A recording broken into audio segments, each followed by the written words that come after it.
Hi, garden rebels! Valentine's Day is coming up. It's gonna be on the 14th this year.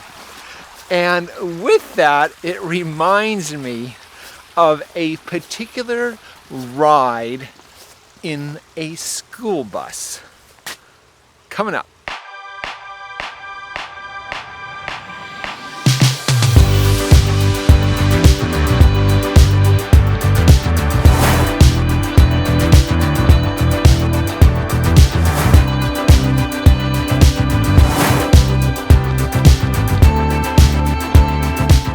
School bus? Yes, I'm afraid so.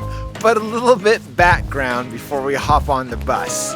Now, I grew up in a fairly big family. There's 3 brothers and 3 sisters, and with me there's 7 of us. And it's good to know too that my mom and dad immigrated from the Netherlands. So we grew up kind of in this Dutch American middle ground. So we have all kinds of little idiosyncrasies about our family. And mostly it has to do with words, like a cupboard, and it's still strange for me to say cupboard, is a kasha. A drawer we learned as a lasje. And the refrigerator when we were little was always the ijskast. So with this Dutch-American mix and this really tight family, and oftentimes we would bicker and fight and pick on each other. We're still really, really close today even.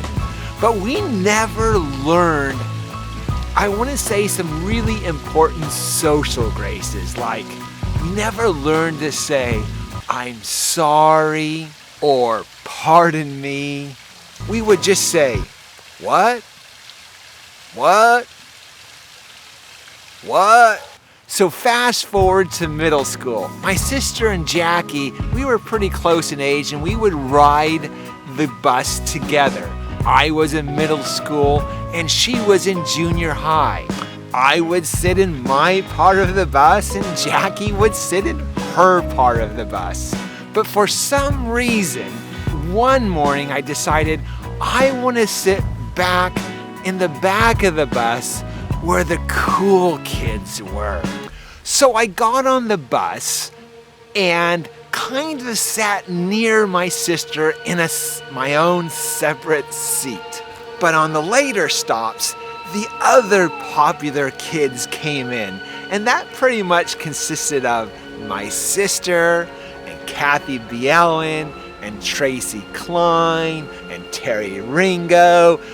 And they generally sat down on the edge of the seats toward the aisle. And then they would just start chit-chatting. But this wasn't just ordinary chit-chat. This is like high level chit-chat. This is where other people probably would get maybe 10% of the actual messages being shot across this conversation. So instead of having my seat by myself, I was sitting next to Tracy Klein. She was talking and chit-chatting with the other girls. They would use eye movements and eyebrows. I mean, these girls could have just communicated telepathically. It was that high level. My biggest inner fear of being on a bus is that when it stops, that I wouldn't have enough time to get out and the bus would start rolling again. Meanwhile, the bus rolls up to the middle school. Time for me to get going. And I, of course, stood straight up. But the girls were really busy communicating. And I was getting more and more stressed because I saw the last kid leaving the bus. And I was still standing there. I know, I should just use my words, right?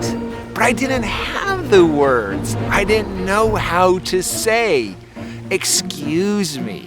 I didn't know how to say, pardon me. So I said the only word I knew how to say. Move. move, move. And in that instant, time just stopped.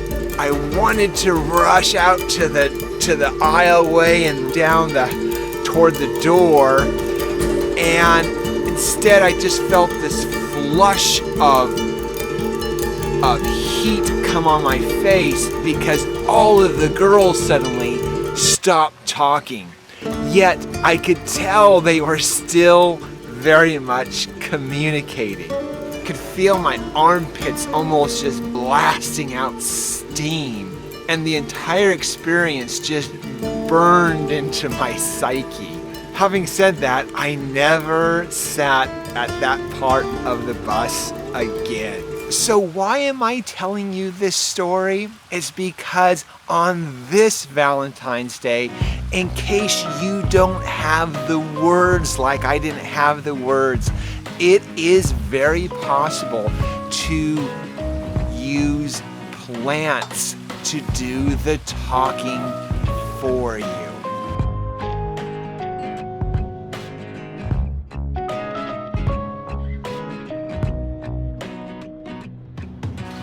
By the way, I love the new Valentine's Day. It's not just guys getting girls, but it's really significant others getting their significant others something to let them know that they're significant. But it's also good friends just letting friends know that they mean something to them. And by the way, you can get them a plant, but you can also get a planter that you've planted yourself. Hi. And one more idea is that you can get them a planter with a date that you can plant together. So guys, that's my tips and tricks for the garden. Hope you have a wonderful Valentine's Day, and always live your passion. Use plants as your word.